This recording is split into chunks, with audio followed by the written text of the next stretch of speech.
తెలుగు రాష్ట్రాలకు నుంచి ప్రస్తుతం ముగ్గురు నేతలు గవర్నర్ పదవిలో ఉన్నారు. ఇప్పటివరకు హర్యానా గవర్నర్ గా బండారు దత్తాత్రేయ, త్రిపుర గవర్నర్ గా ఎన్ ఇంద్రసేనారెడ్డి, ఒడిశా గవర్నర్ గా ఖమ్మంపాటి హరిబాబు ఉన్నారు. తాజాగా టీడీపీ సీనియర్ నేత అశోక్ గజపతిరాజును గోవా గవర్నర్ గా నియమించారు. అయితే హర్యానా గవర్నర్ గా ఉన్న బండారు దత్తాత్రేయను తప్పించి ఆయన స్థానంలో ప్రొఫెసర్ ఆశిమ్ కుమార్ ఘోష్ను నియమించారు. దీంతో తెలుగు రాష్ట్రాల నుంచి గవర్నర్లుగా ఉన్న వ్యక్తుల సంఖ్య ముచ్చటగా మళ్లీ 3గానే ఉంది.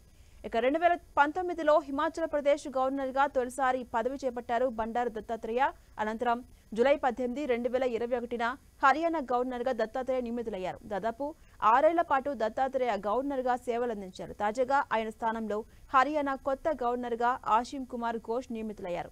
ఇక 2023లో ఇంద్రసేనారెడ్డికి గవర్నర్ గిరి దక్కింది. ఆయన త్రిపుర గవర్నర్ గా పనిచేస్తున్నారు.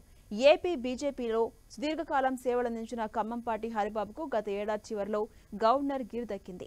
ఖమ్మంపాటి హరిబాబును ఒడిశా గవర్నర్ గా కేంద్రం నియమించింది.